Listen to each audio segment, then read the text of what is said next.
बिस्मिल्लाहिर्रहमानिर्रहीम। अस्सलाम वालेकुम फ्रेंड्स, कैसे हैं आप सब। मैं उम्मीद करती हूँ आप सब खैरियत से होंगे। अल्लाह पाक का शुक्र है मैं भी बिल्कुल ठीक हूँ। आप सब कैसे हैं कमेंट बॉक्स में मुझे ज़रूर बताइएगा। तो ये जी हो रहा था दूसरी सहरी का टाइम। पाकिस्तान में भी खैर से आज पहला रोज़ा है। तो मैं यहाँ पे स्टार्ट लूँगी मॉर्निंग ड्रिंक से। सौंफ जो है वो मैंने ओवरनाइट भिगो के रख दी थी और अब मैं इसे 2 उबाले दिलाकर तो मैं इसके अंदर 3 से 4 कतरे शहद के डालकर वो ले लूँगी और उसके बाद फिर हम अपनी सहरी बनाएंगे।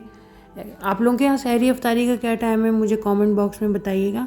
यहाँ पे तो 4:32 पे रोज़ा जो है वो बंद होता है, लेकिन मैंने अलार्म लगाया था 3 बजे का, पर मेरी आँख खुल गई फ़िक्र से, क्योंकि जब आप पे ज़िम्मेदारी होती है अपने साथ साथ दूसरों का रोज़ा रखवाने की तो फिर नींद नहीं आती।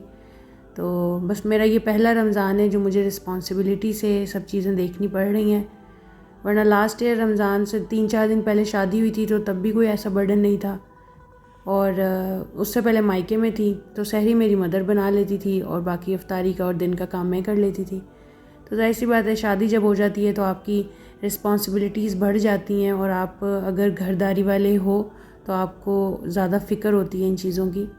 तो बस जी यहाँ पे मैं मॉर्निंग ड्रिंक ले लूँगी, साथ साथ फिर मैं उसके बाद सहरी की तैयारी कर लूँगी। सालन मैंने बना लिया था, लौकी चने की दाल बनाई थी और यहाँ मैंने क्या कहते हैं ले लिया है पानी स्टेन कर लिया है उसको उबाले दिलाकर, और अब मैं इसके अंदर डाल लूँगी 2 से 3 कतरे शहद के, क्योंकि सुबह सुबह इतना मीठा लेने को दिल भी नहीं कर रहा होता। अगर आपको टेस्ट अच्छा लगता है शहद का तो आप आधा चम्मच भी डाल सकते हैं। बाकी अपनी रूटीन भी शेयर कीजिएगा कि सहरी में आपको क्या खाना पसंद है। एक्चुअली मुझे दही पसंद है और मैं सहरी में खाती होती हूँ, लेकिन मुझे फीका दही नहीं पसंद, चीनी वाला पसंद है, और चीनी अब मैं ले नहीं सकती, इसलिए मैं अब दही भी अपनी रूटीन में से स्किप कर दूँगी। और ये देखिए जी यहाँ मैं हस्बैंड के लिए बना रही थी लस्सी, क्योंकि यहाँ पे पैकेट वाला और इसी तरह बॉक्सेस वाला ही दही आता है, फ्रेश तो होता नहीं है, घर पे जमाने का तो कोई हिसाब नहीं है। तो इसलिए मैं बॉटल वाली लस्सी ले लूँगी, लेकिन ये काफ़ी गाढ़ी होती है, तो मैं 1 गिलास इस लस्सी का डालूँगी और आधा ग्लास पानी डालूँगी। और ये देख लें मैंने यही ग्लास की मेजरमेंट रखनी है, 1 गिलास लस्सी और आधा ग्लास पानी।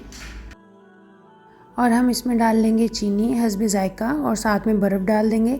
अच्छा, ये मेरे हाथ में सिलिकॉन का ग्लास देख के जज मत कीजिएगा, ये मैं इसलिए यूज़ करती हूँ क्योंकि टूटने का ख़तरा नहीं होता, क्योंकि मेरा जो डिस्पेंसर है ये आप देख सकते हैं, मेरा जो डिस्पेंसर है किचन के बिल्कुल रास्ते में पड़ा हुआ है। तो इधर आप जब शेल्फ़ पे काम कर रहे होते हैं ना तो ज़्यादातर मेरी टक्कर होती रहती है डिस्पेंसर पे ना, तो इसके ऊपर ग्लास रखा होता है, यहाँ से गिरेगा, टूटेगा भी, नुकसान भी होगा और चोट भी लग जाएगी, इसलिए मैं ये सिलिकॉन का ग्लास यूज़ करती हूँ। और बहुत अच्छे रहते हैं ग्लास, अगर आपके घर में बच्चे हैं तो भी इस्तेमाल कर सकते हैं, आप नहीं हैं तो भी, और नॉर्मल यूज़ के लिए ये बेस्ट रहते हैं। और लस्सी मैं आपको दिखाती हूँ पोर करके, क्योंकि ये काफ़ी गाढ़ी है इसलिए मैं इसके अंदर पानी शामिल करूँगी। ये देखिए ये बिल्कुल बाज़ार की लस्सी की तरह है, गाढ़ी बहुत ज़्यादा है। इसके अंदर भी मैं चीनी शामिल करूँगी, तो मैं नहीं पीऊँगी, क्योंकि मुझे लस्सी अगर पीनी होती है तो मैं मीठी पीती हूँ और मीठी मैं फ़िलहाल पी नहीं सकती। अगर आपको नमकीन अच्छी लगती है तो आप इसमें नमक डाल सकते हैं, और अगर आपको फीकी अच्छी लगती है तो ये आप ऐसे भी ले सकते हैं, इसका खुद भी टेस्ट अच्छा होता है। और यहाँ जी फिर मैंने रख दी थी चाय, इसमें मैंने सिर्फ पत्ती डाली है, सौंफ और इलायची डाली है, अपने लिए निकाल लूँगी मैं और हस्बैंड के लिए चीनी डाल लूँगी। शेल्फ़ पे बॉक्स मैंने इसलिए रखा होता है। और ये हस्बैंड के लिए मैं बनाई थी पराठे, 2 बल वाले, उनके लिए पराठे बना लूँगी। और ये मल्टीग्रेन आटे का पेड़ा लिया है मैंने, इसका बस ये मसला होता है कि ये जो है ना रोटी थोड़ी सी इसकी अनइवन बनकर तैयार होती है, लेकिन खैर है हमने तो खानी है। और शेल्फ़ भी जज मत कीजिएगा आप, क्योंकि मेरे पास यही स्पेस है, यही मैंने चकला रखा होता है। और मैं हस्बैंड के लिए बना रही हूँ देसी घी में पराठे। आपने भी अगर पराठा बनाना है तो कोशिश करें देसी घी या ऑलिव ऑयल में बनाएं, डालडा या कुकिंग ऑयल को अवॉइड करें, क्योंकि और ज़्यादा उसमें फिर फैट होता है। तो बस जी यहाँ मैं सहरी बना के टेबल सेट कर लूँगी। मैंने बनाई थी हस्बैंड के लिए, लस्सी थी मीठी, दही था मीठा, और ये लबना, ये एक चीज़ टाइप की चीज़ होती है। ये रोटी मेरी है, हस्बैंड के लिए पराठे, चीनी वाली चाय, लौकी चने का सालन, और मैं खाऊंगी सूखी रोटी साथ में। ये आप देख सकते हैं 4 से 5 घूंट चाय के हैं, फीकी चाय ली है मैंने। ठीक है, तो जी ये सहरी हो गई हमारी सेकंड। इसके बाद सो गए थे नमाज वगैरह के बाद, तो उठी फिर मैं ज़ोहर से पहले, तो पहले मैं सफाई कर लूँगी। सफाई करने के बाद ज़ोहर के पढ़ लेंगे, फिर उसके बाद कुरान पाक की तिलावत वगैरह करने के बाद तो फिर आप इजीली अपना काम जो है किचन का स्टार्ट कर सकते हैं, आपकी इबादत फिर डिस्टर्ब नहीं होती। बस फिर मैं आ गई थी किचन में। ये देख लें आप, सहरी के टाइम के जो बर्तन धुले हुए थे इन्हें मैं समेट लूँगी। और गर्मी आज से शुरू हो गई है, अच्छी खासी गर्मी हो गई है, अब बगैर पंखे के बैठा नहीं जाता। तो आप लोग बताइएगा जहाँ जहाँ आप लोग रह रहे हैं वहाँ मौसम कैसा है। बस अल्लाह करे रमज़ान सबका अच्छा गुजर जाए। और बर्तन समेटने के बाद मैं साथ ही जो है रात के लिए ड्रिंक की तैयारी कर लूँगी। सोख करके रखना है ज़ीरा, तो मैंने ये आधा चम्मच ज़ीरा ले लिया है, आधे से ज़्यादा कप पानी का इसमें मैं डाल लिया है। और साथ ही मैंने ग्राइंड कर ली है चीनी। अगर आपके पास पिसी हुई चीनी होती ना तो शरबत में डालने के लिए या दही में, लस्सी में डालने के लिए बहुत ईजी रहता है आपके लिए, जल्दी हल हो जाती है। काम देखें खुद ही करने होते हैं, अगर हम उनको खुद ही जो है थोड़ा सा प्रोडक्टिव वे में करेंगे तो वो हमारे लिए ईजी हो जाएगा इसको हल करने के चक्करों में। वरना 10 से 15 मिनट लग जाते हैं शरबत में, क्योंकि ठंडा होता है तो चीनी हल करना बहुत मुश्किल हो जाती है। ये आप डालें और फ़ौरन जो है वो हल हो जाती है। और दही में आप डाल लें, लस्सी में आप डाल लें, तो वो जो मुंह में आती है ना कड़िच कड़िच करती, वो बिल्कुल अच्छी नहीं लगती। ये है कि बिल्कुल मिक्स हो जाती है तो आपके लिए ईजी रहती है। और भी चीज़ों में आप यूज़ कर सकते हैं, जो लोग फ्रूट चाट में डालते हैं उनके लिए भी ईजी है। और यहाँ मैंने बना लिया जी दही बड़ों के लिए बैटर। इसमें मैंने 6 चम्मच लिया है बेसन, आधा चम्मच मैंने इसमें लाल मिर्च डाली है, आधा चम्मच नमक डाला है, ज़ीरा डाला है, और मैंने इसमें डाला है 3 से 4 चुटकी बेकिंग सोडा। क्योंकि मुझे इसे रेस्ट देना है 2 घंटे के लिए, मैं इसे रेस्ट दे के रख लूँगी। उसके बाद मैं इसको फ्राई करूँगी ताकि ये अंदर से फ्लफ़ी बनकर तैयार हो। और मैं ज़्यादा क्वांटिटी में बनाऊँगी, फिर स्टोर कर लूँगी। बार बार बनाने से ये होता है कि आप एक दफ़ा बना के 1 हफ़्ते के 1.5 हफ़्ते के रख लें, फिर जब जब आपको ज़रूरत हो जितने भल्लों की, तो आप उनको पानी में सोख करें और दही में शामिल कर लें। अच्छा, मैंने ये बनाए थे बेसन के, क्योंकि हस्बैंड को नमकीन दही भल्ले पसंद हैं तो वो बेसन के ही बनते हैं। मूंग की दाल के या माश की दाल के जो बड़े बनते हैं वो मीठे होते हैं तो वो हस्बैंड नहीं खाते, और मुझे तो भल्ले वैसे ही पसंद नहीं, इसलिए मैं तो अपने लिए तो बनाती नहीं हूँ, वैसे ही नहीं मुझे पसंद दही भरे। बस इस तरह चम्मच से थोड़ा थोड़ा डालते हुए आपने इसे मीडियम फ्लेम पर कुक करना है। लो फ्लेम नहीं करनी वरना ये तेल जो है सारा पी जाएंगे, और हाई फ्लेम नहीं करनी वरना ये ऊपर से ब्लैक हो जाएंगे जल्दी और अंदर से कच्चे रह जाएंगे।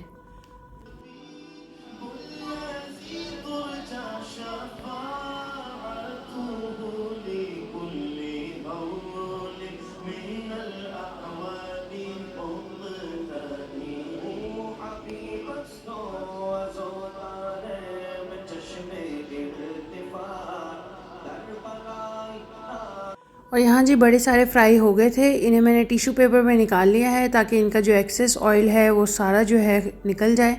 और फिर हम इसे किसी एयर टाइट बॉक्स में डाल के रख देंगे, और जितने की हमें ज़रूरत है उन्हें हम सोक करके रख देंगे। और फिर अफ्तारी टाइम उसे दही में शामिल कर देंगे। दही में मैंने प्याज काट लिया था, टमाटर, आलू बॉयल कर लिए थे थोड़े से, और चाट मसाला नमक वगैरह डाल के भल्ले भिगो के रख दूँगी मैं, तो दही बड़े बन जाएंगे। पापड़ी अगर आपको पसंद है तो आप ऊपर से डाल सकते हैं। फिर जी हो गया था अफ्तारी का टाइम, तो आज मैं हस्बैंड के लिए बना रही थी आलू प्याज पालक के पकौड़े। वो मैंने बना लिए थे एक बैच, और आलू के पकौड़ों की जगह मैंने बना ली थी आज फ्रेंच फ्राई। इसके अलावा मैं उनके लिए एक चिकन पॉकेट फ्राई कर लूँगी और 2 मोज़रेला स्टिक फ्राई कर दूँगी। अच्छा, इस तरह मैं थोड़ी थोड़ी क्वांटिटी में इसलिए करती हूँ क्योंकि ये ऑयली चीज़ें उन्होंने ही खानी होती हैं, मैंने खानी नहीं होती, और अगर बच जाएंगी तो वेस्ट होंगी। तो खाना वेस्ट नहीं करना चाहिए, इसलिए आप कम क्वांटिटी में बना लें, लेकिन उतना बना लें जितना खा लिया जाए। फिर भी एक आधा पकौड़ा बच जाता है तो वो या तो मुझे फिर मजबूरन खाना पड़ता है या तो वेस्ट होता है। तो इसलिए मेरी कोशिश होती है कि मैं इतना बनाऊं कि वो खा लें और बचे नहीं, या मुझे ना खाना पड़े क्योंकि मैं अवॉइड कर रही हूँ ऑयली चीज़ों को, और ना ही मुझे वेस्ट करना पड़े। तो यहाँ जी मैंने रूह अफ़ज़ा बना लिया था, दही बड़े हैं, रायता है और केचप मायनीज़ है। ये हस्बैंड की प्लेट है। फ्रूट चाट मैंने एक ही प्लेट में निकाल ली है, खजूर भी मैंने उनके लिए निकाली है, और मैं ले लूँगी सादा पानी साथ में, और अफ्तारी हम कर लेंगे अपनी माशाल्लाह से। साथ में हम सुन रहे थे मक्का की लाइव जो है वो ट्रांसमिशन। और मेरी दुआ है अल्लाह पाक मुझे और तमाम देखने वालों को हज उम्रे की सआदत नसीब फरमाए, आमीन सुम्मा आमीन।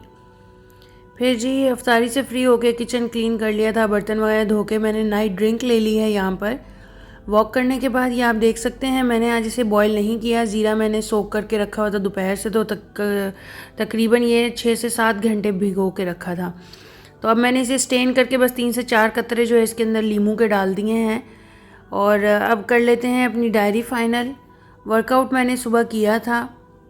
मैं एक्चुअली वर्कआउट करती हूँ क्रंचेस वाला, तो एक ही वर्कआउट करती हूँ मैं। कभी बटरफ्लाई कर लेती हूँ, अदरवाइज़ क्रंचेस वाला वर्कआउट जो है वो मैं लाजमी करती हूँ। काउंट डाउन पे मैं करती हूँ, कभी 30 के 35 40 इस तरह। तो आप भी जितनी हिम्मत हो, जितना आप कर सकें उतना आप कर लिया करें, स्किप करने से बेहतर है। और ड्रिंक भी मैंने ले लिया था। नाश्ते में मैंने ले ली थी रोटी चाय के साथ और सालन के साथ। और आज अफ्तारी में सिर्फ मैंने फ्रूट चाट ली है, इसके अलावा मेरा कुछ भी खाने को दिल नहीं था। पानी मैंने पी लिया था और वॉक मैंने कर ली 40 मिनट्स की, और ड्रिंक भी अभी मैं ले लूँगी, ठीक है।